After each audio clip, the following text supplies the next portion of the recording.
Satu yang hadir. Mari kita berdoa. Ya Tuhan, pada sore ataupun malam hari waktu Indonesia Timur, kami para mahasiswa dan dosen yang sudah terkumpul di live FB ini, mohon tuntunan Tuhan lewat mata kuliah pendidikan agama Kristen untuk program studi S1 pendidikan agama Kristen dan S1 teologi. Ya Tuhan, kami mohon tuntunan, mohon hikmat Tuhan supaya kami bisa mencerna dan kami bisa memahami dengan baik materi ini. Biarlah Roh Kudus-Mu yang bekerja berkarya supaya kami bisa dicerahkan, dibukakan, dicelikkan mata rohani kami, dan bisa kami juga mencerahkan banyak orang kepada Kristus.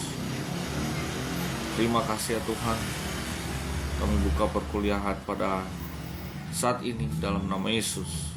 Amin. Ya, puji Tuhan. Nanti tolong jangan cuma komentar, tetapi teman-teman memang stay, memang hadir ya. Memang hadir.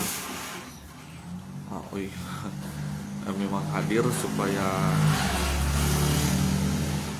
teman-teman bisa berinteraksi secara langsung. Ya, ini jadi modul yang dipakai yang pendidikan agama Kristen. Yang slide yang pertama itu adalah PAK di bidang holistik. Memandang pendidikan agama Kristen ini dipandang secara umum, baik di gereja, di sekolah, di keluarga. Ini berdasarkan Undang-Undang Sistem Pendidikan Nasional atau Undang-Undang Sisdiknas. Saya sendiri adalah penyusunnya, Bapak Ibu. Mari kita mulai dari slide yang kedua. Ini mohon maaf Bapak Ibu, saya susun tadi tulisannya mungkin agak kecil, tapi Bapak Ibu bisa zoom atau rubah fontnya karena Bapak Ibu buka di PowerPoint masing-masing.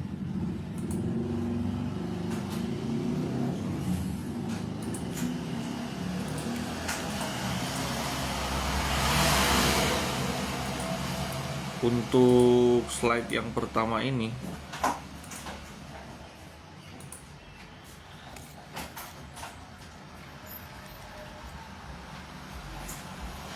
pendidikan agama Kristen ini dia merupakan hakikat sejati dari pengenalan akan Allah. Salah satu hakikat pengenalan akan Allah. Dan karakteristik pendidikan agama Kristen ini ada 3 ya yang perlu kita dalami bersama di sini. Pertama, pendidikan agama Kristen menjadi tanggung jawab bersama. Tanggung jawab secara kesatuan orang percaya, mau gereja, sekolah, ya institusi apapun, selama dia adalah komunitas atau kelompok orang percaya, itu menjadi tanggung jawab mereka atau kita semua. Jadi pendidikan agama Kristen merupakan tanggung jawab bersama, tidak hanya sekolah, gereja, keluarga juga masuk di situ. IPAK bukan hanya tugas gereja atau sekolah, melainkan tanggung jawab utama setiap keluarga Kristen. Bahkan saya lupa menambahkan di sini setiap orang Kristen. Baru PAK ini tujuannya untuk mencapai pengenalan pribadi. Itu pun memang diatur dalam Undang-Undang Sisdiknas. Nanti sebentar bisa kita baca bersama.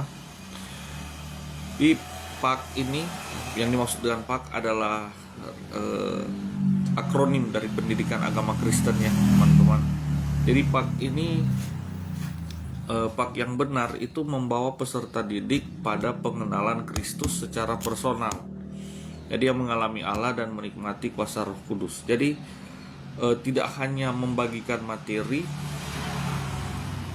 peserta didik tidak hanya diberikan materi saja sebagaimana yang ada dalam kurikulum, tertata dalam kurikulum maupun buku cetak ataupun kurikulum gereja juga sebagainya, tetapi peserta didik ini lewat kurikulum yang ada itu dapat dimotivasi, dapat dipicu, ya, trigger, dapat diajak atau dapat dibawa, dapat didorong untuk mengalami pendalaman pribadi akan Kristus dalam hidupnya. Dia pengenalan pribadi, pertemuan pribadi, perjumpaan pribadi dengan Tuhan dalam hidupnya, pengalaman pribadi dengan Tuhan dalam hidupnya. Begitu, itulah yang akan menjadi iman yang kokoh, membuat iman yang kokoh bagi peserta didik, bagi mereka yang kita bagikan, bagikan tentang pendidikan iman Kristen, atau bagi mereka yang mengikuti, menerima pendidikan agama Kristen. Di Matius 19 ayat 14 berbunyi, biarkanlah anak-anak itu, janganlah menghalang-halangi mereka datang kepadaku, sebab orang-orang itulah yang mempunyai kerajaan sorga. Ini salah satu dasar ayat bagi pendidikan agama Kristen, di mana Tuhan juga, Tuhan Yesus berkata pada murid-muridnya, tidak menghalangi nih anak-anak ini mau datang pada Tuhan. Pada masa itu ya, anak-anak mau datang pada Tuhan, mereka anggap, wah anak-anak kok anak-anak ada urusan penting apa mau dekat dengan Tuhan Yesus. Tetapi justru Tuhan Yesus membuka diri, menerima mereka, dan bahkan berkata, yang seperti inilah yang mempunyai kerajaan sorga. Kepolosan, ketulusan, keluguan dari anak-anak. Bagaimana Tuhan mau kasih contoh bagi kita, bagi setiap orang yang hendak mempelajari tentang Kristus, mendalami Kristus, dia harus melepas total keegoan dirinya, keakuan dirinya. Tulus, polos, murni. Aku tidak punya apa-apa, aku tidak mengetahui apa-apa selain daripada aku ingin mengenal Engkau, mengetahui akan kebenaran-Mu ya Tuhan. Tidak punya kebenaran apapun di dalam diriku selain daripada mencari kebenaran daripada Engkau. Nah, itu maksudnya bagaimana rupa anak-anak. Memang orang meyakini, memang kita meyakini kita tidak tahu apa-apa, supaya kita bisa diisi dengan kebenarannya Allah lewat pendidikan agama Kristen. Nah, ini beberapa di slide ketiga ini ada dasar-dasar hukum pendidikan agama Kristen di Indonesia. Undang atau seringkali dikenal dengan UU Sisdiknas, Undang-Undang Sisdiknas. Ini ada Undang-Undang Nomor 20 Tahun 2003 Pasal 1 Ayat 1 dan 2 tentang Sistem Pendidikan Nasional dan Fungsi Pendidikan. Itu bunyinya atau implikasinya bagi pendidikan agama Kristen adalah pendidikan nasional mengembangkan potensi peserta didik. Ini lintas ya, mau gereja, mau sekolah, agar menjadi manusia yang beriman dan bertakwa pada Tuhan yang Maha Esa. Baru Undang-Undang Sisdiknas nomor 20 tahun 2003 juga pada pasal 12 ayat 1 ini mengenai hak-hak peserta didik. Setiap peserta didik itu pada setiap satuan pendidikan, maksudnya sekolah, berhak mendapatkan pendidikan agama yang sesuai dengan agama yang dianutnya dan diajarkan oleh pendidik yang seagama. Nah, pada peraturan pemerintah dan undang-undang penyelenggaraan pendidikan keagamaan itu menjamin legalitas formal penyelenggaraan pendidikan agama Kristen di sekolah formal, lembaga informal, keluarga, dan jalur non-formal, yaitu gereja. Nah, itu dasar hukum yang perlu kita ketahui Bapak Ibu. Ini sebenarnya bagi guru agama Kristen ini sebaiknya dihafal. Sebaiknya itu sudah tertanam di kepala. Jadi ini dasar hukum soalnya. Dasar hukum kita mau mengajar agama Kristen di sekolah.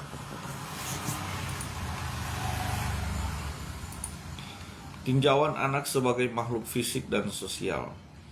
Nah, makhluk fisik, anak memiliki organ biologis dalam masa pertumbuhan. Anak bukanlah orang dewasa mini, melainkan nih anak memiliki daya tangkap, imajinasi, dan intelijensia khas dunia anak-anak. Jadi untuk mengajarkan pendidikan agama Kristen pada anak-anak, kita perlu menyelami cara berpikir anak-anak, kemampuan berpikir anak-anak sesuai dengan dunia mereka, menyelami dunia mereka, maksudnya supaya lebih gampang menuturkan dan menyampaikan apa yang menjadi maksud dari materi pendidikan agama Kristen tersebut. Apa yang menjadi tujuan Allah pada mereka ataupun lewat mereka bagi dunia ini lewat ini pendidikan agama Kristen.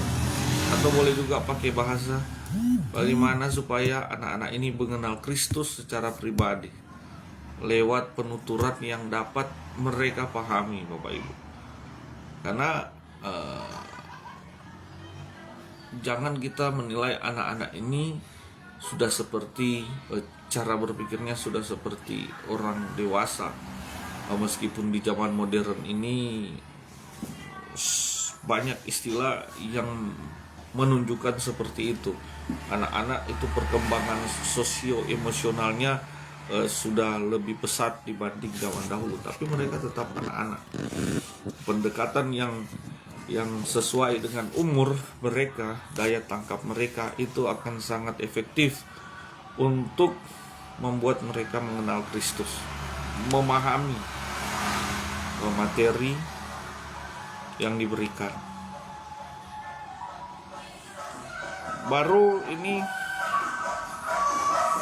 makhluk sosial.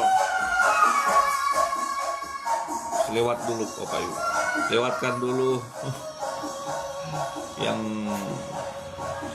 ada mau lewat tadi. Tidak cukup untuk didengar sendiri, dia putar lagunya ya di mobil. Tidak cukup didengar sendiri, itu sudah bagian dari bagaimana pertumbuhan mental orang, punya tenggang rasa atau tidak. Makhluk sosial, anak butuh bergaul dengan sesamanya untuk belajar bersosialisasi secara sehat. Keluarga berperan mengawasi, membimbing, dan memberi semangat dalam pergaulan mereka. Nah, ini penting, Bapak. Kadang-kala juga terlalu mengekang anak demi keamanan mereka, ada sisi negatifnya juga.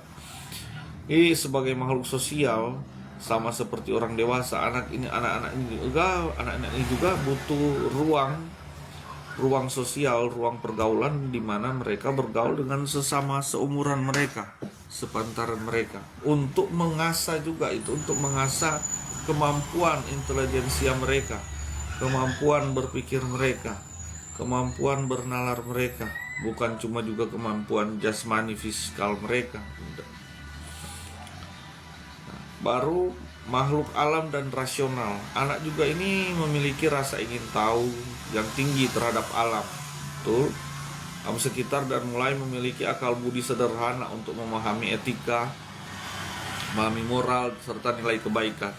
Seiring waktu, seiring umur, dia akan semakin tahu mana yang buruk, mana yang tidak baik, mana yang buruk, mana yang baik. Memahami konsep-konsep etika dari nurani manusia, konsep moral dari nurani manusia, nilai-nilai moral dalam masyarakat itu akan tertanam dengan sendirinya, ya.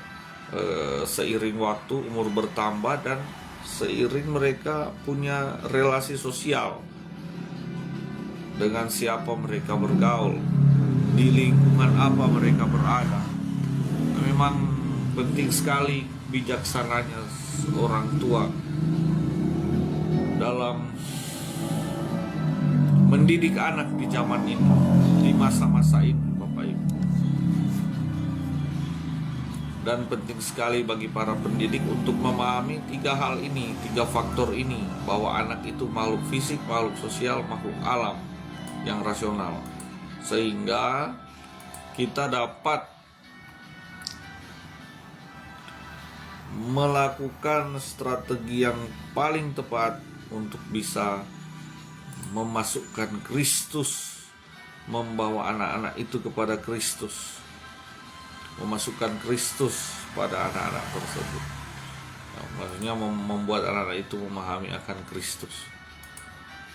Di slide yang kelima, Ini ada anak dalam perspektif Alkitab. Kalau tadi anak perspektif umum, perspektif pandangan umum, sekarang anak dalam pandangan Alkitab. Dalam pandangan Alkitab, anak ini juga adalah ciptaan yang segambar dengan Allah, sebagaimana Adam dan Hawa yang diciptakan langsung dalam wujud orang dewasa. Anak ini juga sebenarnya sama seperti Adam dan Hawa, meskipun mereka lahir dan mereka hadir di dunia ini tidak langsung dewasa, tapi melalui pertumbuhan, tapi sama-sama adalah ciptaan yang segambar dengan Allah. Itu di Kejadian 1 ayat 26-27 menunjukkan manusia ini diciptakan utuh secara jasmani. Dia punya jiwa, psiko, dia punya roh, pneuma, dia punya tubuh wujud jasmani sebagai rumah, sebagai bait yang menampung ini jiwa dan roh ini. Ya, pembentukan sejak dalam kandungan. Allah membentuk manusia secara jasmani itu bahkan sejak dalam rahim ibu. Itu ada di Mazmur 139 ayat 13, ada di Yeremia 1 sampai 5, ada di Ayub 31 ayat 15, Bapak Ibu. Jadi sejak di dalam kandungan proses pembentukan manusia itu oleh Allah itu sudah berlangsung. Bahkan bukan cuma secara jasmani, mental, sosio, emosional anak juga sedang dibentuk semenjak anak itu dalam kandungan. Penting sekali memang kondisi-kondisi di masa-masa itu, pre-kelahiran ya, itu juga sangat penting untuk menopang ini anak ini punya mentalitas seperti apa. Pemulihan di dalam Kristus. Ya, kerusakan akibat dosa keturunan yang dimaksud ini Bapak Ibu, ini dipulihkan melalui Yesus Kristus. Itu total secara umum, betul. Nah, ini menyatukan kembali fungsi roh, jiwa, dan tubuh dalam kesucian. Jadi apa yang terpisah semenjak Adam dan Hawa jatuh dalam dosa itu turun-temurun, akhirnya lewat Kristus ini roh, jiwa, dan tubuh ini kembali mau disatukan dalam satu penyucian, dalam satu kesucian, penyucian di dalam darah Kristus. Jadi anak yang lahir dari rahim, dari keluarga Kristen, keluarga orang percaya, dan sudah mulai diperkenalkan Kristus sejak dia baru lahir sampai bertumbuh. Ini adalah anak yang sudah masuk pada penyucian darah Kristus, anak yang sudah masuk pada pendidikan agama Kristen, di mana itu mengembalikan itu fungsi jiwa, roh, jiwa, dan tubuh dalam satu kesatuan. Karena di luar Kristus, di dalam keadaan keberdosaan manusia, itu roh, jiwa, dan tubuh kan dia terpisah. Keinginan roh berbeda, keinginan jiwa berbeda, keinginan tubuh juga berbeda.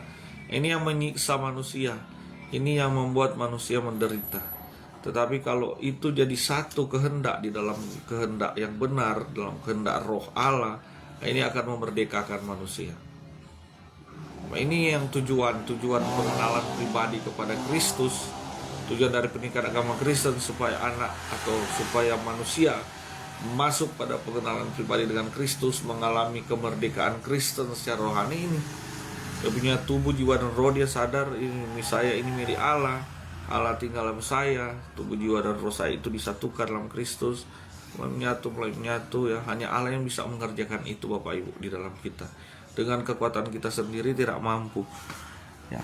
Jadi pendidikan agama Kristen ini secara sederhana hanya akan mendorong, membawa supaya ini orang yang menjadi objek pendidikan ini bisa terus makin masuk pada Kristus, berserah pada Kristus, atau pakai bahasa simpel sederhananya, membawa orang semakin banyak untuk berserah penuh total kepada Yesus Kristus. Gitu kan, ayat bilang kita selalu mengagung-agungkan, mengatakan bahwa biar segala lutut berterut, segala lidah mengaku. Itu bukan cuma posisi jasmani Bapak Ibu, baca dalami bersama. Itu betul-betul posisi tubuh secara rohani. Bagaimana kita betul-betul bertelut, mengaku sepenuhnya. Dan pengakuan itu tidak satu kali, itu satu kali berjalan terus sampai selama-lamanya, sampai kita disempurnakan bersama-sama dengan Dia nanti. Hidup selama hidup dalam Kristus di dunia ini, kita masih terus hidup untuk semakin hari semakin mengakui Dia, dibawa terus dalam pengakuan akan Dia. Karena Bapak Ibu, kalau kita tidak mengakui Yesus, siapa yang kita akui? Dunia. Itu cuma dua Bapak Ibu. Manusia kalau tidak mengakui Tuhan, berarti yang diakui dunia. Dunia ini sudah, maksudnya sudah dirinya sendiri, sudah orang lain, sudah validasi dari dunia ini, pendapat dunia ini, ideologi filsafat dunia ini, keinginan dunia ini, kehendak dunia ini, campur baur dengan kehendak dia, campur baur dengan tuntutan orang-orang dunia ini. Akhirnya dia menderita Bapak Ibu, pasti. Akhirnya konflik, pertempuran, peperangan, perpecahan, perselisihan, perselingkuhan, sebagainya. Itu karena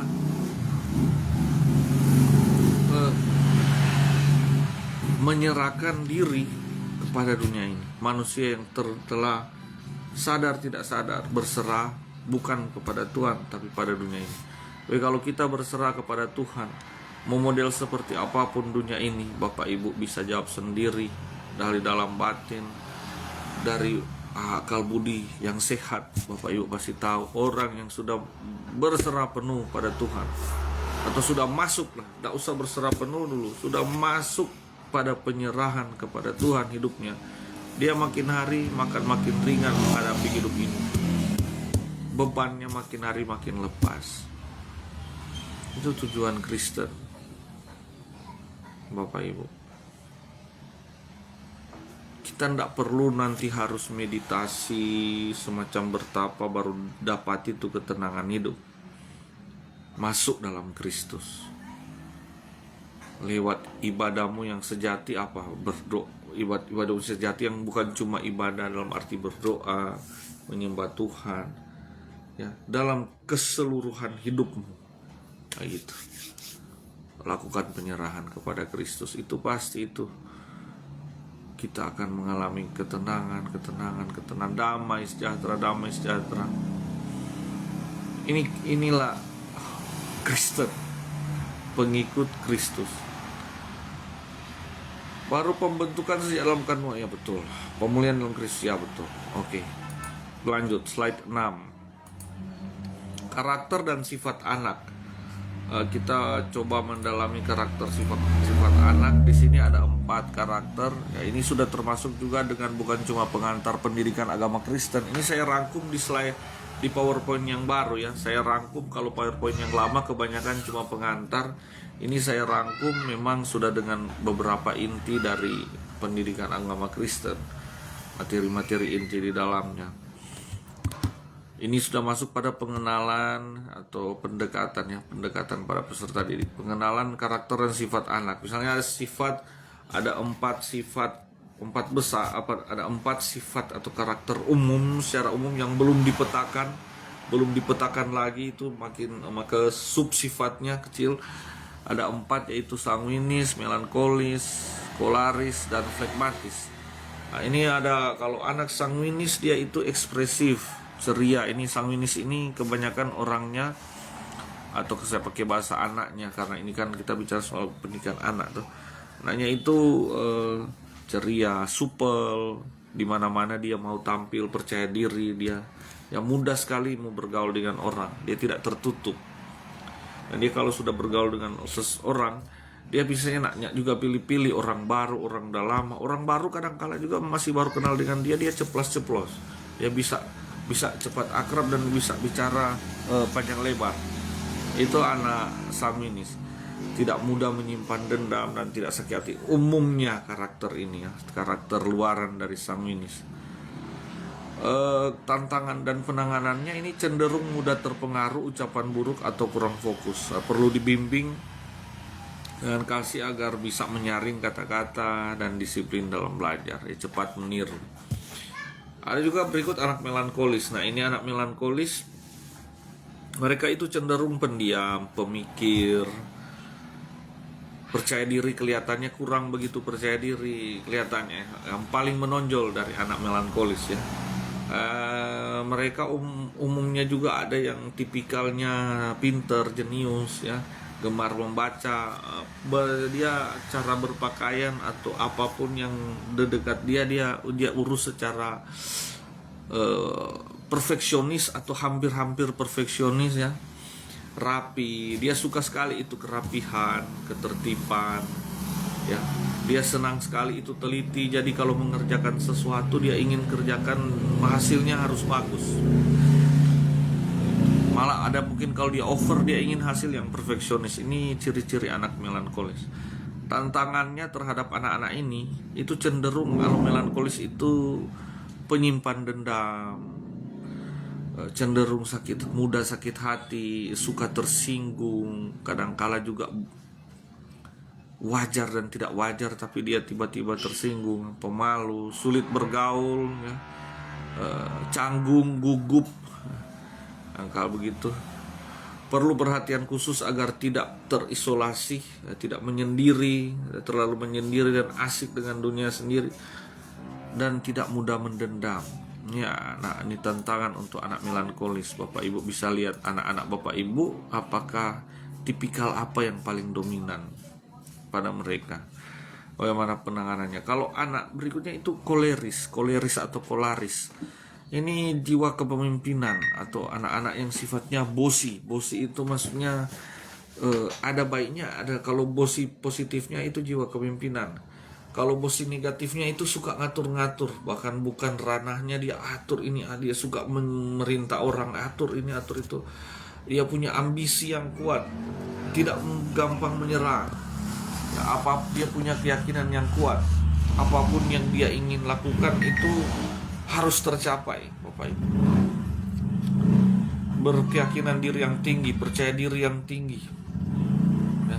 Tantangan dan penanganannya apa? Ini kalau anak koleris ini dia cenderung keras kepala karena mereka terlalu yakin dengan dirinya. Egois itu udah pasti, hatiku rajaku. Nggak peduli orang lain susaki hati atau orang lain mau seperti apa, mau dirugikan seperti apa, yang penting saya puas. Ini tantangan bagi orang kolaris, anak kolaris. Dan dia ini kalau dia over, dia menghalalkan segala cara untuk mencapai dia punya tujuan, dia punya keyakinan yang kuat itu. Nah ini perlu diarahkan pada ketaatan rohani dan empati terhadap sesama. Anak-anak, Bapak Ibu saya kembali, kalau di sanguinis Bapak Ibu, ini kalau rasul sanguinis itu saya ingat Barnabas Bapak Ibu. Barnabas ini sanguinis. Dari juga tradisi Yahudi, tradisi gereja menuliskan bahwa rasul salah satu karakter sanguinis yang paling menonjol karakter sanguinisnya ya itu Barnabas, yang temannya Paulus. Ya, dia kan jago bertutur kata. Dia yang banyak melakukan mediasi atau melakukan sosialisasi, mediasi ya di depan Paulus. Nah kalau melankolis ini ada Paulus, ada melankolisnya selain kolaris yang juga menonjol. Tapi yang paling melankolis itu Bapak Ibu, coba Bapak Ibu lihat Rasul Yohanes yang menulis 5 kitab, murid yang paling dekat dengan Yesus. Itu memang dia punya melankolis yang paling sangat-sangat menonjol sifat melankolisnya ini, Rasul Yohanes ini. Baru kalau koleris ini yang paling menonjol sekali kolerisnya, salah satunya ini Petrus. Petrus ini sangat koleris ya, berani cepat berkata-kata ya, langsung berani ambil tindakan se ekstrim apapun tindakan tersebut. Baru berikut ada anak plekmatis. Plekmatis ini orangnya santai, cuek, kadang-kala juga cuek. Dia suka mengamati. Dia kalau ada konflik apapun dia kebanyakan netral. Mirip juga dengan melankolis, orangnya netral. Cuma kalau plekmatis itu dia lebih netral lagi. Dia tidak mau ambil pusing. Kalau ada masalah-masalah tertentu dua kubu, dia kebanyakan berdiri di tengah. Kebanyakan juga dia selain dia netral itu bukan cuma karena dia cuek, tapi cari aman Bapak Ibu. Orangnya berpembawaan santai dan tidak mau yang ribet-ribet, tidak mau yang sulit-sulit. Ini flekmatis ini kalem, pendiam, suka damai. Dia suka humor. Kadang-kala kalau ada yang suka jenaka-jenaka, lucu-lucu, ya ini nih orang flekmatis biasanya. Dan tidak suka terlibat pertengkaran atau keributan. Dia punya tantangan untuk anak flekmatis ini apa? Kurang antusias, tidak punya ambisi. Penting ada makanan, pakaian, dah. Memang bagus, firman Tuhan juga mengajar demikian. Tapi yang dimaksud di sini tidak punya ambisi yang secara negatif ini maksudnya mereka jadi bawaannya jadi ya begini saja, malas saja, santai, tidak mau tantangan, gitu, tidak mau ditantang, dikasih yang lebih berat, tidak mau. Dia ini sering menunda pekerjaan yang menjadi tantangan pada orang flekmatis ya, anak-anak. Ya, dia lari dari tanggung jawab. Kalau dalam satu organisasi ya Bapak Ibu, orang koleris ini kebanyakan jadi pemimpinnya, mau tampil sebagai yang di atas, pemimpin, mengarahkan, mendirect. Tapi kalau orang sanguinis, selain juga dia bisa untuk pemimpin, sanguinis ini lebih ke arah pingin tampil. Ada apa-apa dia pingin tampil. Tampil maksudnya menampilkan diri begitu, tidak malu-malu.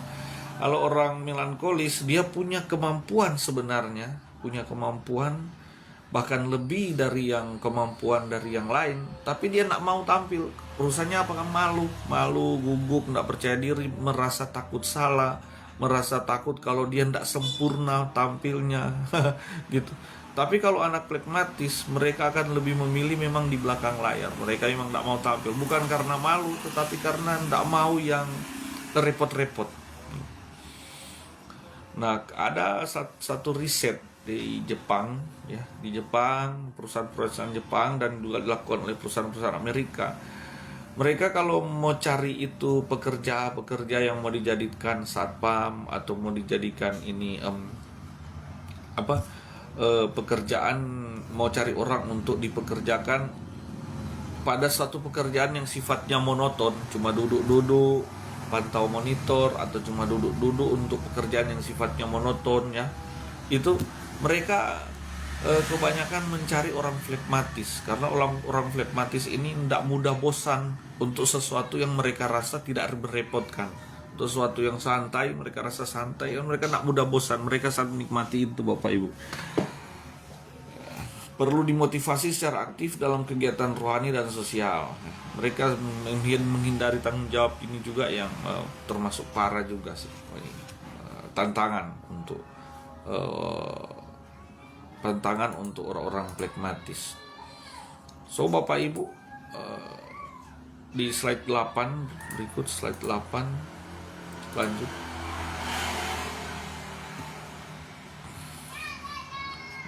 Perkembangan nilai ketuhanan dan tahapan usia. Ini ada beberapa perkembangan cara pandang anak terhadap Tuhan, atau mental agamis anak atau mental spiritual anak tentang Tuhan. Itu berdasarkan tahapan usia, itu dibagi dalam 3 aspek ya, tiga level. Level pertama masa vital, 0 sampai 3 tahun. Kenapa disebut vital? Ini masa awal di mana Bapak Ibu kita harus betul-betul tanamkan konsep Tuhan yang dapat mereka terima sesuai umur mereka, yang menjadi dasar iman mereka. Karena umur 0 sampai 3 tahun itu umur di mana manusia, apa yang ditanam kepada mereka, pada manusia itu akan sifatnya hampir permanen. Kalau ada kajian bilang permanen, sebenarnya saya ya katakan itu hampir permanen, karena yang di dunia ini kan hanya Yesus yang tidak berubah. Yang lain itu selama masih bisa dirubah ya ada mujizat dari Tuhan Yesus. Masa kanak-kanak itu, masa mencoba itu 3-6 tahun, baru masa sekolah belajar 6-12 tahun, dan sampai di masa perkuliahan atau remaja sampai masa pradewasa. Baru kehadiran Roh Kudus menanamkan sejak dini bahwa Roh Kudus tinggal di dalam mereka. Ini perlu kita bilang sejak saat ini, sejak masih 1 tahun sekalipun, ada Roh Kudus dalam mereka sebagai guru rohani pribadi. Jadi mereka tidak hanya berpikir mendapatkan firman, mendapatkan asupan rohani firman Allah itu dari Alkitab saja, dari guru sekolah minggu saja, orang tua saja. Tapi mereka mendapatkannya itu secara pribadi, ada guru rohani, itu Roh Kudus yang akan memimpin mereka kepada kebenaran. Ini perlu ditanamkan sejak awal pada anak-anak. Itulah yang akan memicu mereka, mendorong mereka, membawa mereka untuk mengenal Kristus secara pribadi, mengalami perjumpaan dengan Kristus. Itu pasti. Saya ngalamin, Bapak Ibu, saya ngalamin. Saya yakin Bapak Ibu pun mengalami hal yang sama, di mana kita tidak bisa mengenal Kristus secara pribadi kalau kita hanya berkanjang dari apa kata orang, apa kata guru A, apa kata guru B, apa kata buku-buku yang kita baca. Firman Allah pun yang kita baca tanpa tuntunan Roh Kudus, ya sia-sia, itu jadi buku biasa, Bapak Ibu, tanpa tuntunan Roh Kudus. Ya. Oleh kuasa Roh Kudus, maka firman Allah itu yang di buku itu jadi hidup, karena kudus, karena Kristus yang hidup itu, firman yang hidup itu. Nah, kembali lagi saya harus contohkan, mana buktinya? Ya orang Israel, ahli Taurat, orang Saduki, orang Farisi, Alkitab yang sama, tapi tanpa tuntunan Roh Kudus mereka menolak Yesus. Karena tanpa tuntunan Roh Kudus mereka malah bukan cuma jadi pasif, jadi sesat, malahan menolak kebenaran Kristus dengan alasan memahami Alkitab sesuai dengan pola pikir mereka, tanpa tuntunan keilahian Allah yang benar, tanpa tuntunan Roh Allah itu sendiri. Baru slide 9, tinjauan teori pakar versus kebenaran Alkitab. Ini ada beberapa saya kasih perbandingan ya, supaya jadi wahana, supaya menjadi wahana berpikir, kasana berpikir, berteologi bagi Bapak Ibu sekalian ya. Ini ada teori pakar sekuler, yaitu William Stern. Dia dalam pandangan konvergensinya, pandangan psikologinya, itu bakat dan lingkungan itu menentukan jiwa agamis anak secara lahiriah. Ini menurut William Stern. Tapi kalau mau ditinjau dalam kebenaran Alkitabiah, manusia berdosa tidak dapat mencari Allah ya. Kebangkitan rohani itu terjadi karena inisiatif dari Allah. Allah yang datang cari kita, bukan kita cari dia. Itu kan firman Allah sendiri mengatakannya. Bukan kamu yang cari aku yang cari kamu. Allah di dalam Yesus dan Roh Kudus. Roma 3 ayat 10 sampai 11, Bapak Ibu, itu jelas di situ. Kita buka saja. Roma 3 ayat 10 sampai 11.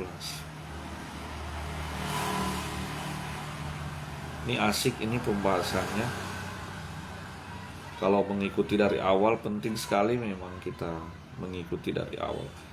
Seperti ada tertulis, tidak ada yang benar seorang pun tidak.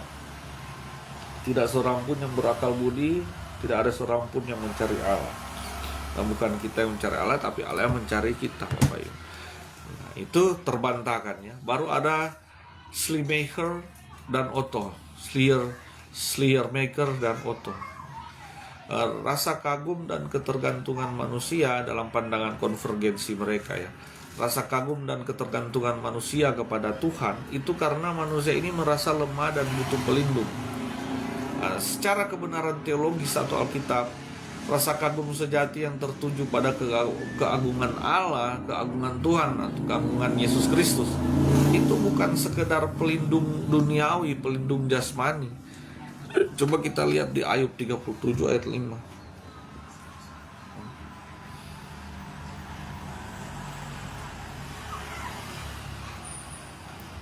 Karena kalau cuma kecintaan atau pengenalan kita akan Allah, kalau cuma berdasarkan rasa ketergantungan karena kita lemah dia lebih kuat, ini jadi sistem agama dunia. Makanya pandangan dunia begitu. Agama dunia kan menempatkan kita orang lemah, umat lemah, Allah yang paling kuat, paling hebat. Hanya di sisi itu hanya di sisi itu yang diutamakan, yang menonjol, bukan diutamakan. Sehingga akhirnya konsep penyembahan manusia akan Allah dan konsep pengenalan manusia akan Allah menjadi menjadi sesat, menjadi tersesat, menjadi salah, menjadi keliru begitu. Kalau nak mau dibilang sesat ya karena terlalu kasar, menjadi keliru. Sehingga ketika Yesus datang dalam kelemahannya, ya, dia menunjukkan kelemahan manusia, ya, kemanusiawiannya ya lah itu.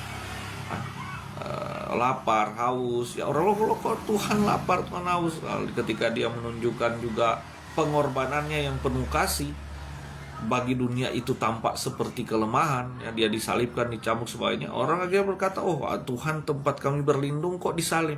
Itu yang dipakai selalu oleh umat agama lain yang tidak memahami ketuhanan Kristus, tidak memahami konsep ketuhanan dalam Kristen. Itu mereka selalu bilang kan, orang Kristen menyembah Tuhan yang tidak bisa menyelamatkan dirinya sendiri pun, ya, gitu. Karena konsep ketuhanannya memang sudah salah, konsep ketuhanan dunia. Ya, ini yang disampaikan, ya, ini yang terwakili juga lewat apa yang Schleiermacher dan Otto ini punya pandangan begitu. Nah, di Ayub 37 ayat 5, Allah mengguntur dengan suaranya yang mengagumkan. Ia melakukan perbuatan-perbuatan besar yang tidak tercapai oleh pengetahuan kita. Bapak Ibu, perbuatan besar yang tidak tercapai oleh pengetahuan kita.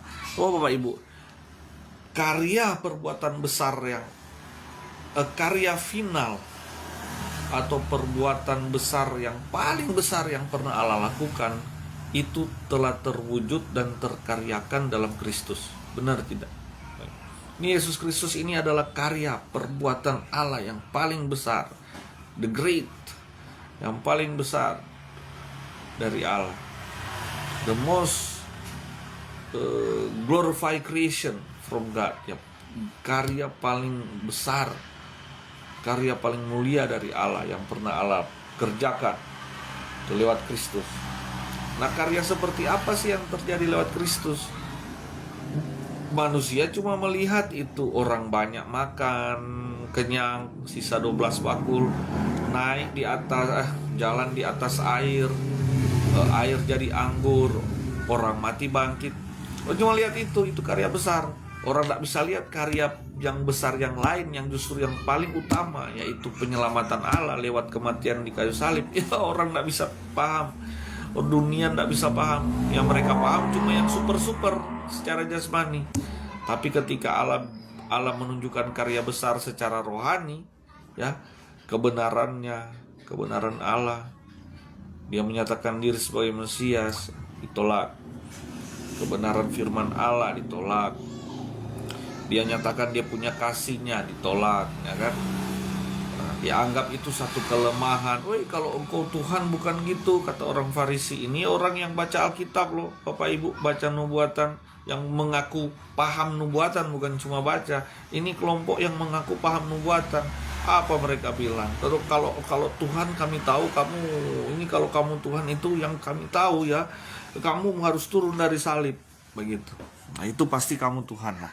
Kami percaya. Mereka hanya mampu sampai di situ, rasa kagum dan kebergantungan manusia kepada Allah karena merasa lebih lemah dan butuh pelindung. Wah, menyedihkan kalau keimanan kita, keyakinan kita kepada Tuhan hanya sebatas itu.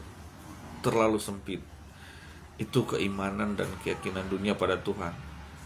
Mau keyakinan agama lain ataupun mau keyakinan kepercayaan lokal manapun juga, itu sama begitu. Cuma berfokus pada manusia lemah, butuh pelindung, ya Tuhan. Seperti itu, Bapak Ibu.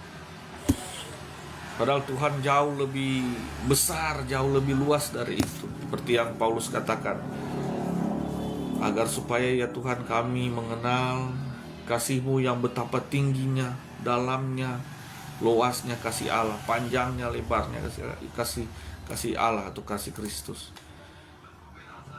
Baru ketika ini ada Friedrich Hegel, agama adalah pengetahuan hakiki dan abadi pada manusia. Tapi menurut kebenaran Alkitabiah, Kristus itulah wujud agama yang hakiki, relasi pribadi kekal dengan Allah yang terpelihara di dalam Dia. Ini yang perlu kita sampaikan di pendidikan agama Kristen. Pendidikan agama Kristen tidak membawa orang untuk semakin menganut agamanya Kristen. Ini tolong dipahami dalam tanda kutip ya, bukan dalam tanda kutip, tolong pahami. Pendidikan agama Kristen tidak mengajarkan peserta didiknya hanya sebatas jadi orang-orang yang beragama, hanya sebatas jadi umat agamis begitu. Pola pikir agamis. Tapi pendidikan agama Kristen ini hakikinya, sejatinya mau membawa orang atau peserta didik untuk mengakui bahwa Kristus inilah agama yang sesungguhnya, agamanya, miliknya, haknya yang sesungguhnya. Kayak gitu, Bapak Ibu. Hanya Engkau yang kuingini di bumi, yang kumiliki di surga, itu Mazmur Daud menulis Kristus, Bapak Ibu. Jadi landasan Alkitabiah atau pandangan Alkitabiah, agama itu bukan seperti pandangan manusia umumnya atau para pakar dunia. Agama adalah pengetahuan hakiki, tentang Allah itu dan yang abadi itu ditujukan pada agama. Tidak, tapi pengetahuan hakiki yaitu agama itu ditujukan kepada Kristus. Kristuslah agama itu sendiri. Itu maksudnya. Pandangan Alkitabiahnya seperti itu. Jadi bukan membawa orang untuk membawa orang untuk menganut saja agama Kristen, yang penting dia sudah jadi jemaat Kristen, tetapi membawa orang untuk percaya kepada Kristus. Kalau dia percaya kepada Kristus, dia akhirnya menjadi penganut Kristen yang sejati. Tapi kalau dia cuma jadi penganut Kristen, dia belum tentu penganut Kristen secara jemaat organisasi. Dia belum tentu menjadi pengikut Kristus yang sejati, Bapak Ibu. Ini yang penting sekali kita pahami sisi-sisi perbedaannya. Baru aplikasi slide 10. Aplikasi praktis dalam kehidupan anak. Ada penyucian dan kasih. Ini mengajarkan anak bahwa Yesus adalah sumber kesucian yang melepaskan dari rasa takut dan bersalah, yang membimbing mereka hidup benar dalam anugerahnya. Ini aplikasi praktis pendidikan agama Kristen dalam kehidupan anak. Bapak Ibu, sangat menyedihkan kalau ada lingkungan keluarga, lingkungan komunitas di mana anak itu berada lalu memupuk rasa bersalah pada anak itu, baik lewat perlakuan, perkataan orang tua atau keluarga. Dan paling miris kalau di lingkungan pendidikan justru membuat anak itu selalu dirundung rasa bersalah. Ada rasa bersalah, ada penyesalan, ada solusi. Tidak demikian, Bapak Ibu. Baru melatih insting rohani, mengarahkan insting anak agar meresponi Allah seperti teladan hidup Yesus Kristus. Memulihkan gambar Allah, imago Dei, gambar Allah, karakter Allah yang harusnya tertanam pada diri anak ini yang tidak rusak. Gambar Allah yang dimaksudkan bukan gambar Allah secara fisik, tapi karakter, wujud Allah, karakter Allah, penyataan Allah lewat karakter yang benar ini tidak rusak dalam diri anak tersebut.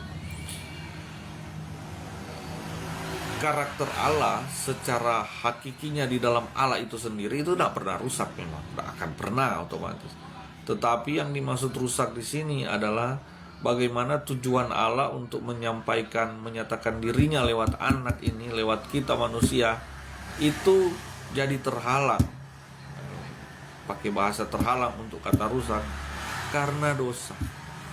Sehingga yang manusia tampilkan bukan karakter penciptanya, bukan gambar Allah, tetapi gambar dosa yang manusia tunjukkan. Nah, ini yang akhirnya mulai dilatih, dia punya insting rohani. Pakai bahasa di sini dibahasakan insting rohani. Itu mulai dilatih lewat pendidikan agama Kristen. Pembiasaan diri pada karakter Kristus. Teladan hidupnya Yesus kan, dia yang sulung, dia yang utama, yang pertama yang datang kan, mewakili orang-orang, mewakili manusia depan Allah. Ini memulihkan gambar Allah ini. Ini salah satu pekerjaan, tujuan, visi misi dari pendidikan agama Kristen. Baru iman yang utuh. Iman bukan sekedar percaya mujizat lahiriah. Ya, iman bukan hanya sekedar percaya mujizat lahiriah. Dari tidak ada jadi ada. Saya yakin besok dalam nama Yesus tidak hujan karena ada KKR yang mau diadakan. Tapi iman itu bukan sekedar percaya bahwa, bukan soal sekedar iman ini, bukan soal keyakinan yang kuat, bukan cuma soal keyakinan yang kuat Bapak Ibu, bukan cuma soal keyakinan, ketekatan yang kuat, meyakini bahwa Allah pasti menolong. Tapi iman ini mencakup semua sebenarnya Bapak Ibu, mencakup ketaatan. Orang beriman pasti dia taat, ya kan? Orang beriman ini mencakup pengampunan. Orang beriman dengan iman pasti dia mengampuni karena dia punya iman. Orang beriman itu kasih, dia mengasihi karena dia punya iman. Orang beriman itu penyerahan diri total kepada Bapa. Segala sesuatu yang menjadi kehendaknya, rencananya, cita-citanya, dia berani serahkan total sama Allah biar rencana Allah yang terjadi. Itu iman. Mau lihat iman, lihat Yesus Bapak Ibu. Ini pribadi yang penuh iman. Ini pribadi contoh prototipe mengenai iman. Ini simbol cermin iman bagi dunia. Cermin imannya Allah bagi dunia. Lihat nih, ini orang beriman. Seluruh aspek hidupnya itu menunjukkan iman Bapak Ibu. Jadi iman bukan cuma soal waktu Yesus berdoakan orang sembuh, bangkit dari kematian, sembuh dari sakit, Lazarus keluar dari lubang kubur. Iman bukan sebatas itu, tapi keseluruhan hidup Yesus Bapak Ibu. Lihat, iman itu bukan cuma soal dia jalan di atas air. Dia beriman, dia bisa jalan di atas air, menghentikan hujan badai atau gelombang tinggi. Iman itu terwujud nyatakan lewat bagaimana Yesus mengusir setan, bagaimana Yesus mengampuni wanita bersalah, bagaimana Yesus menghardik wanita Sirofenisia, tetapi dengan kasih dia menghardik itu. Bagaimana Yesus mengutuk itu pohon ara, tapi dia melakukan itu dengan atas dasar kasih pada umatnya karena ada yang hendak dia sampaikan lewat itu. Bagaimana ketika Yesus mengampuni orang yang menyalibkan dia, itu iman Bapak Ibu. Keseluruhan iman itu utuh dalam Kristus.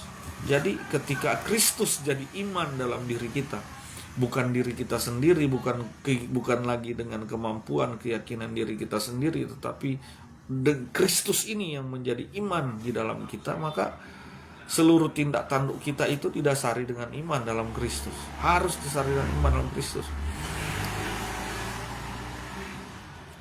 Jadi tidak lagi hanya bicara soal keyakinan yang teguh, tapi bicara soal kasih, ketaatan, berani menyampaikan yang benar, penyerahan diri kepada Allah, mengakui Allah dalam segala tingkah laku, pengampunan. Udah masuk semua 9 buah roh itu bukti iman.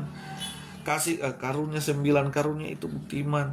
Seperbuatan 10 hukum itu bukti iman. Ya, bukan iman ini bukan cuma soal dari tidak ada jadi ada. Ya, itu salah satu bagian dari wujud iman. Wujud iman itu menjadi satu kesatuan dari begitu banyak keluasan kebenaran firman Allah. Itu terwujud nyata dalam Kristus, dan bukan cuma berhenti sama Kristus, itu terwujud nyatakan juga lewat kita orang percaya. Bapak Ibu, kalau ada yang mau disampaikan, komentar atau pertanyaan, silakan. Ini ada kesimpulan modul untuk modul yang pertama ini. Kesimpulannya, pendidikan agama Kristen yang benar membawa peserta didik pada pengenalan Kristus secara pribadi. Ini perlu. Kalau pendidikan Kristennya hanya membawa peserta didik tunduk, percaya, taat pada organisasi gereja, liturgi gereja, dipertanyakan. Ya, pada pengenalan Kristus secara pribadi, mengalami Allah dan menikmati kuasa Roh Kudus yang hidup di dalam diri mereka. Galatia 3 ayat 23 sampai 25. Sekarang iman itu sudah datang. Siapa? Nah, ini kan jelas dia menguatkan tadi. Iman itu sudah datang. Jadi iman ini bukan objek, iman ini subjek, iman ini pribadi. Sekarang iman itu sudah datang. Karena itu kita tidak berada lagi di bawah pengawasan penuntun Taurat. Jadi kalau membaca seluruh ya Galatia, maksud dari penulisan kitab Galatia tersebut, Paulus sedang menunjukkan bahwa ternyata iman itu adalah pribadi. Iman itu sudah datang, Kristus.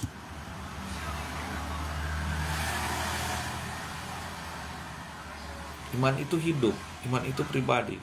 Apakah cuma iman yang dimaksud atau sudah semua dalam kebenaran Allah? Bapak Ibu, coba Bapak Ibu renungkan. Apakah itu kasih juga yang dimaksud? Ya, kasih itu bukan objek. Kalau objek itu dunia, Bapak Ibu. Kasih itu subjek, pribadi, Kristus. Apa dasarnya dosen katakan itu? Bapak Ibu, segala sesuatu, firman Allah bilang segala sesuatu diciptakan oleh Dia, dari Dia, untuk Dia, ya, untuk Dia, oleh Dia, dari Dia, oleh Dia, dari Dia, untuk Dia. Segala sesuatu yang diciptakan itu ada di dalam Dia, dan segala sesuatu ada di dalam Dia, Bapak Ibu. Wah, keutamaan Kristus. Bapak Ibu boleh buka di Alkitab ayat-ayat mengenai keutamaan Kristus. Jadi iman, kasih, pengharapan, sukacita, dan sejahtera, 9 buah roh, 9 karunia, itu semua pribadi sebenarnya menyatu di dalam Kristus, Bapak Ibu. Dan satu perbuatan, setiap kali Kristus berbuat, Yesus Kristus melakukan satu tindakan atau satu karakter yang muncul, satu karakter yang paling menonjol muncul, misalnya dia mengasihi. Itu yang tampak menonjol yang muncul, tapi seluruh kesatuan dari seluruh kebenaran Allah ini sudah ada dalam satu tindakan tersebut, Bapak Ibu. Jadi ketika dia mengasihi, dia juga sudah menunjukkan ini iman itu. Dia menunjukkan imannya, dia sedang menunjukkan karunia-karunia-Nya, dia sedang menunjukkan dia sebagai guru, dia sebagai nabi, dia sebagai rasul. Itu sudah satu utuh di dalam dia. Nah, Bapak Ibu bayangkan ketika semua ini menjadi utuh, menjadi satu di dalam Bapak Ibu dan saya juga oleh karena Kristus.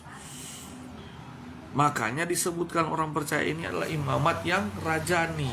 Kita semua bangsa pilihan Allah, imamat rajani, lebih dari sekedar Israel secara jasmani, Bapak Ibu. Itu Paulus bilang, Paulus Israel jasmani, tapi dia juga mengalami Israel rohani. Dan ternyata dia bilang yang jasmani ini sampah, dia buang semua. Dia punya atribut jasmani, Israel jasmani, dia pakai atribut Israel rohani. Itu yang dia sampaikan dengan penuh berdarah-darah, sampai dia dipenggal, sampai matanya rabun.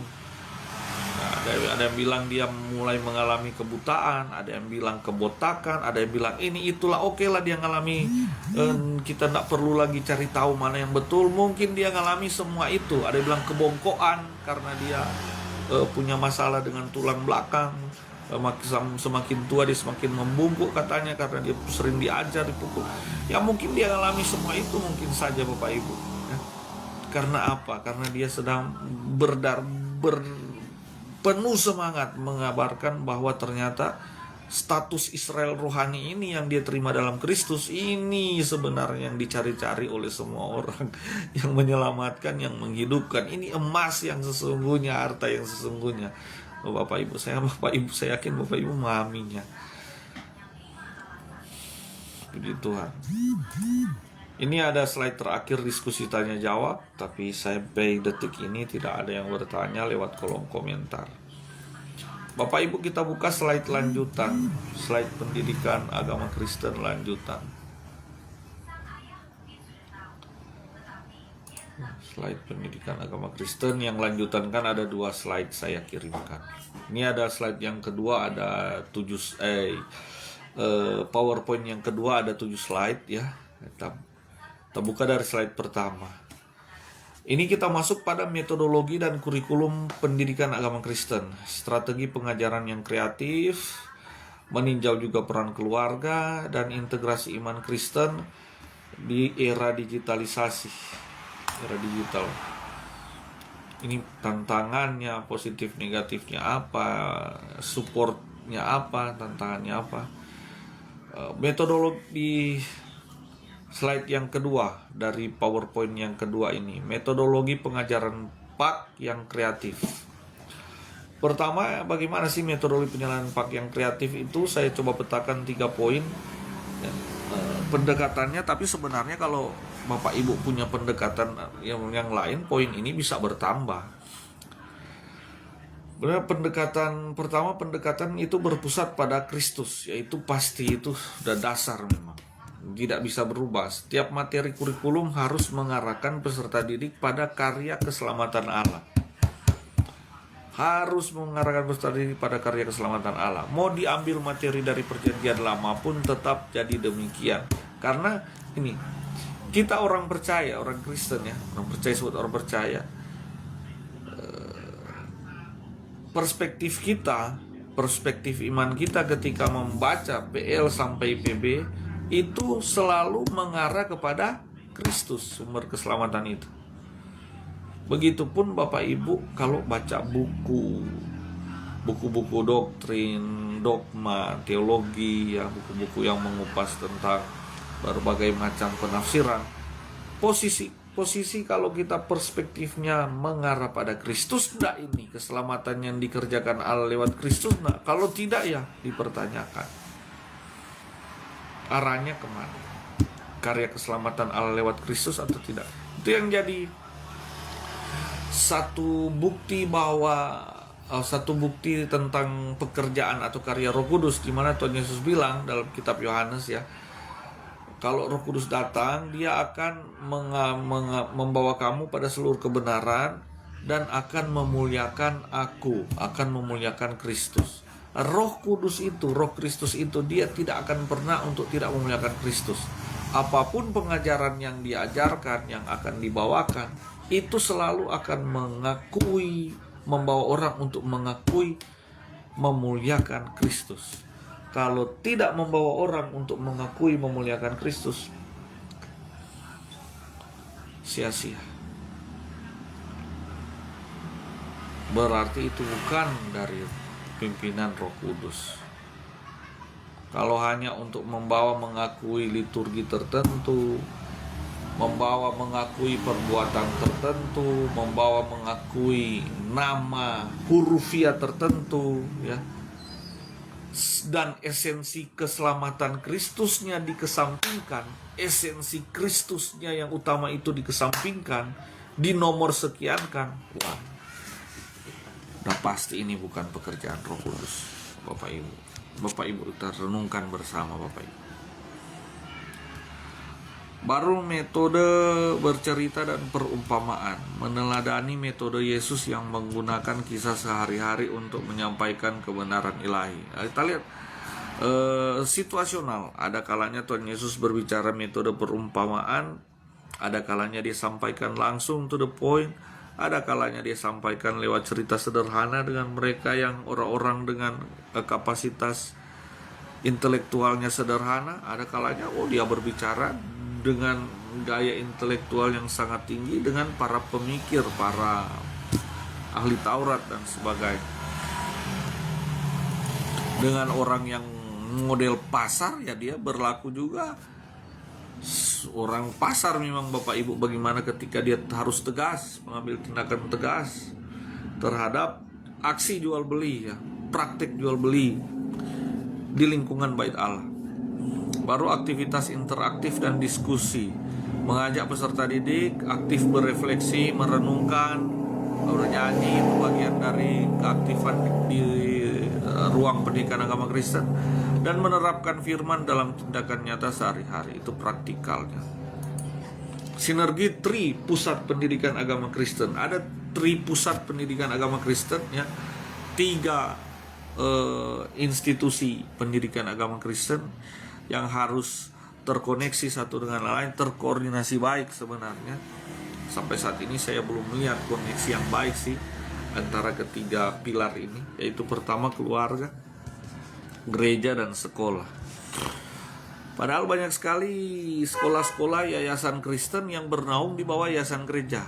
Sekolah-sekolah SD Gemim, SD GP, Mante Costa dan sebagainya. Padahal ini sebenarnya sarana yang bagus sekali untuk merekatkan kesatuan antara 3 pusat pendidikan ini. Gereja bisa kerjasama dengan sekolah, kerjasama dan keluarga untuk mencapai ini manusia yang berhasil mendalami Kristus, mengalami Kristus secara pribadi.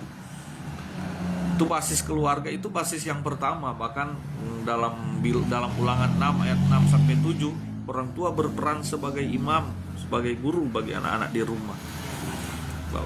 Dan ada berapa banyak orang tua mengabaikan itu, tidak menjadi imam dan tidak mengajar anak-anaknya di rumah. Tidak perlu Bapak Ibu harus ambil Alkitab lalu sistem rupa mengajar anak begitu, rupa mengajar rupa di sekolah, tidak perlu seformal itu.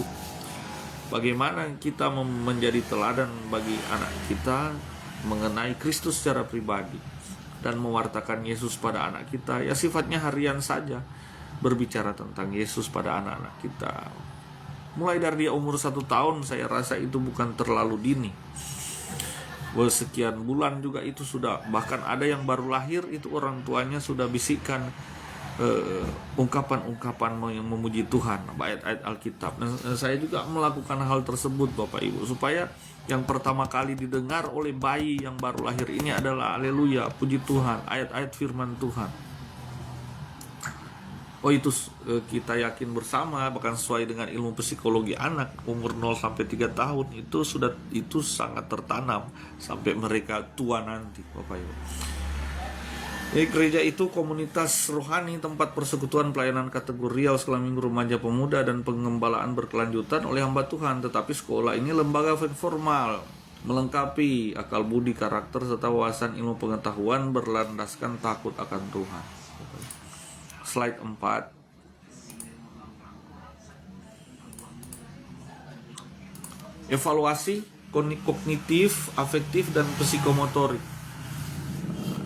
Kognitif anak ini, evaluasi, ranah pengetahuan anak, memahami dia doktrin Alkitab, doktrin Alkitab bukan gereja, karena doktrin gereja itu turunan dari Alkitab, kisah Alkitab, hukum Allah.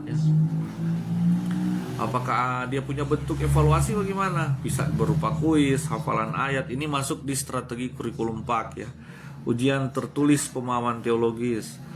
Kalau itu juga masuk di praktikum. Bentuk evaluasinya berbentuk pengetahuan dan praktik. Praktiknya itu bisa praktik secara formal, bisa praktik dalam kehidupannya sehari-hari. Kita lihat afektif. Berikut ranah penilaian afektif, sikap dan nilai, memiliki hati yang taat. Pencapaiannya apa? Memiliki hati yang taat, mengasihi sesama, memiliki karakter Kristus. DP evaluasi seperti apa? Ini hanya contoh Bapak Ibu. Ini hanya contoh bagaimana Bapak Ibu mau melakukan membuat silabus atau membuat kurikulum pribadi untuk pendekatan materi pendidikan agama Kristen. Observasi perilaku, jurnal doa pribadi, atau refleksi harian siswa. Kalau psikomotorik, tindakannya dia punya perbuatan sehari-hari, mengaplikasikan iman melalui pelayanan sosial dan aksi nyata. Dia punya evaluasi apa? Apakah ini anak sudah terlibat aktif di gereja? Adakah ini anak ini terlibat pelayanan diakonia, bakti sosial, sebagainya. Ini hanya contoh ranah penilaiannya. Apa indikator apa, serta bentuk evaluasinya seperti apa. Untuk guru sekolah minggu atau guru sekolah formal. Tantangan pendidikan agama Kristen di era digital dan globalisasi. Ini tantangannya luar biasa besar dan sangat rumit, kompleks. Tapi saya coba bagikan secara simpel saja. Ada 3 hal yang menjadi warning. Itu arus informasi tanpa filter. Warning, peringatan arus informasi, ada yang hoax, ada yang salah, ada yang tidak benar, ada yang benar. Ada informasi yang menyesatkan, itu informasi dari berbagai macam aliran kepercayaan, berbagai macam aliran atau sekte di dalam Kristen juga. Apakah sekte yang sudah melenceng juga itu, ataupun yang masih searah dengan kepercayaan pada Kristus. Itu semua berseliweran di sana tanpa ada filter. anak-anak bisa akses, atau bahkan anak-anak tidak perlu cari, itu muncul sendiri, apakah di FB, di WA, di Google ketika dia mencari sesuatu, tapi itu juga turut muncul di pencarian Google. Ini luar biasa tantangan yang menjadi warning kita bersama saat ini. Krisis identitas dan spiritual juga, penurunan minat terhadap ibadah dan persekutuan akibat distraksi hiburan digital. Semua dia dapat hiburan dari situ, jadi kurang minat terhadap ibadah. Jangankan ibadah pribadi, ibadah bergereja saja dia sudah tidak minat, Bapak Ibu. Bagaimana dia punya motivasi untuk mengibadahkan dirinya dengan Tuhan? Ibadah berkelompok, berjemaat saja dia sudah malas, Bapak Ibu. Karena gawai ini, anak muda terpapar nilai sekulerisme dari gawai, relativisme moral. Jadi itu moral itu tergantung dia punya pandangan kita masing-masing. Karena ada lagi standar moral yang seperti zaman dulu, punya standar moral dalam masyarakat yang mengatur masyarakat itu tetap hidup tertib, tetap saling tenggang rasa, harga menghargai. Kalau sekarang enggak seperti tadi, Bapak Ibu. Apa sih gunanya jalan-jalan dengan mobil putar kuat-kuat, itu dia punya speaker, kedengaran putar kuat-kuat speaker seperti toa begitu. Ya kan? Kan yang mau dengar cuma dia. Dia mau pasang kuat-kuat speaker dalam saja, jangan speaker luar. Ini dipasang speaker luar, tapi itu salah satu kebiasaan di sini, Bapak Ibu. Di mana-mana mungkin juga fenomena itu ada. Apa sih gunanya orang antar jenazah terus teriak-teriak, knalpot brong, ya, gas motor. Apa gunanya, Bapak Ibu? Ini cuma satu contoh. Baru solusi teologis apa untuk kedua peringatan warning di atas? Perlengkapi generasi muda dengan pakaian perang rohani, Efesus 6. Ini salah satu solusinya. Bapak Ibu bisa temukan lebih dari ini. Dan literasi digital berlandaskan kebenaran firman Tuhan. Itu perlu diperbanyak memang. Platform rohani digital. Pakaian perang rohani Efesus 6 apa? Kasut Injili, sirah kebenaran. Di situ Bapak Ibu bisa terangkan apa maksudnya itu semua, ya. Bagaimana mereka diperlengkapi untuk itu. Bagaimana mau diperlengkapi sementara ibadah tidak kreatif di gereja, ibadahnya monoton, itu saja yang hadir orang tua, yang menikmatinya orang tua. Bagaimana ibadah ini bisa berevolusi, bertransformasi sesuai dengan keadaan perkembangan zaman, tanpa meninggalkan hakikat kebenaran ilahi atau hakikat karakter ibadah yang sejati, yang sesungguhnya, begitu, tanpa kehilangan itu. Ini memang harus gereja memang harus sangat strategis dalam mengemas itu, sangat cerdik untuk mengemas itu, Bapak Ibu. Ini tantangan kita bersama. Nah, Bapak Ibu sebagai guru pendidikan agama gereja, kita harus sangat cerdik mengemas itu.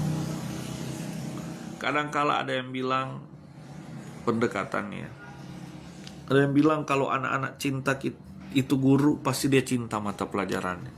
Bagi sebagian anak, ada juga anak-anak yang karena dia cinta itu mata pelajaran, model seperti apapun gurunya dia suka mata pelajaran tersebut. Tapi kita jangan subjektif. Kita lakukan dua pendekatan yang berdasarkan kedua realita tadi, Bapak Ibu.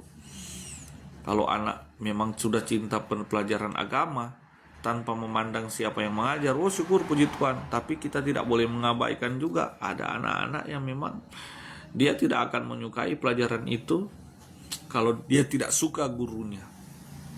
Memang ada bilang fenomena guru badut. Zaman sekarang dituntut murid itu sebagai guru itu dituntut menjadikan murid sebagai pusat pendidikan, ya kan? Pusat pendidikan.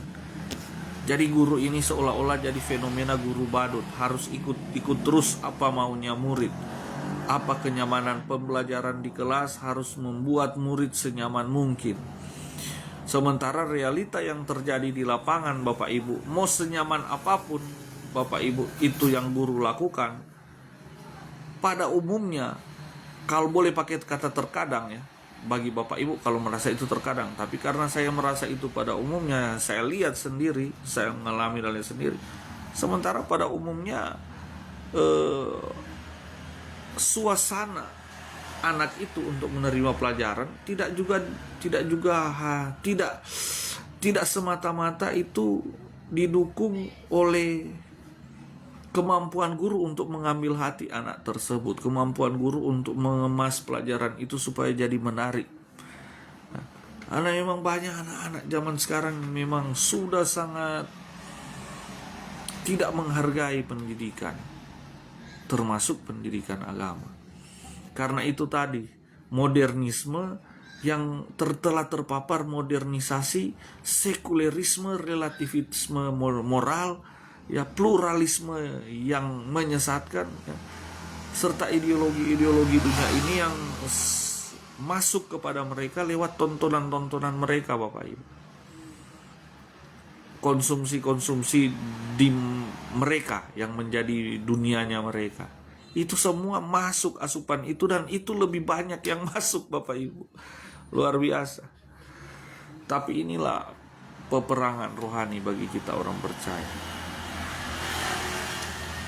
Tuhan pasti memberi kemenangan bagi kita dalam nama Yesus. Amin Tuhan. Kesimpulan modul lanjutan ini, pendidikan agama Kristen yang transformatif, yang mau berubah, ya, yang mau beradaptasi, berubah untuk beradaptasi, itu tidak hanya berhenti pada transfer pengetahuan, melainkan dia akan mencetak murid Kristus yang tangguh menghadapi zaman dan berdampak bagi kemuliaan Allah. Kita berdoa minimal, seminimal-minimalnya dalam satu kelas kalau dia guru ada 1-2 lah yang sanggup sampai di sini. Yang lain itu kalau mungkin baru di tahap pengenalan untuk dia taat beragama saja dulu, ya kita sudah puas. Yang penting dia taat beragama, bermoral saja dulu, walau belum sampai pada titik pengenalan Kristus secara pribadi. Setidaknya dia sudah di jalur situ, Bapak Ibu.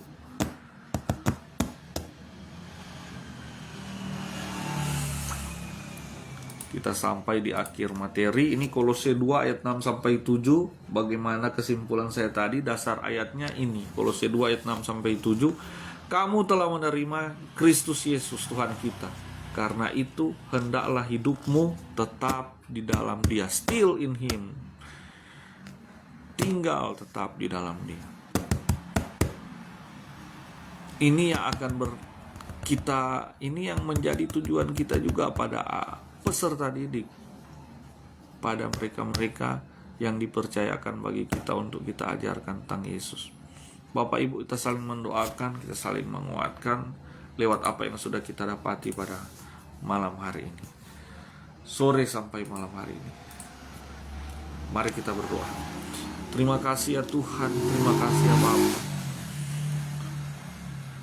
Allah yang benar, lewat karya Tuhan Yesus Kristus yang sudah datang, sudah mati, bangkit, dan tinggal atas kami lewat turunnya Roh Kudus.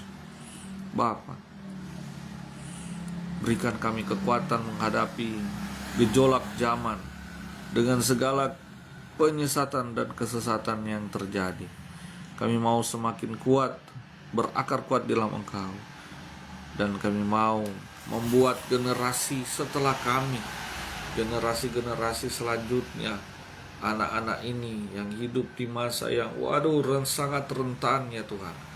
Kami mau membuat mereka kuat di dalam Engkau, kokoh di dalam Engkau, dan mengenal Engkau secara pribadi ya Tuhan. Dalam nama Yesus, kami yakin firman-Mu lebih berkuasa daripada ucapan-ucapan asupan, ucapan-ucapan roh nenek moyang, dongeng-dongeng nenek moyang, ucapan-ucapan ideologi sesat dunia ini yang meracuni para anak-anak zaman sekarang ya Tuhan, orang generasi angkatan sekarang. Kami yakin firman-Mu lebih berkuasa daripada itu ya Tuhan. Dalam nama Yesus, kami mengklaim janji-Mu kemenangan bagi orang percaya. Janji-Mu kemenangan bahkan di akhir zaman bagi kami semua. Terima kasih Bapa. Dalam nama Yesus kami sudah berdoa menutup perkuliahan pada malam hari ini. Amin. Ya, shalom Bapak Ibu, puji Tuhan. Yang terarsipkan ini bisa ditonton full supaya lebih mudah untuk dicerna, dipahami. Kalau ada pertanyaan, titip saja di kolom komentar atau langsung ke grup atau japri ke nomor saya. Nanti pasti saya akan menjawab, menjadi bahan diskusi yang berkelanjutan, menjadi bahan perenungan yang berkelanjutan bagi Bapak dan Ibu di rumah, untuk memperkaya, memperkuat iman kita, memperkaya iman kita dalam Kristus. Shalom, kita berjumpa lagi di lain waktu.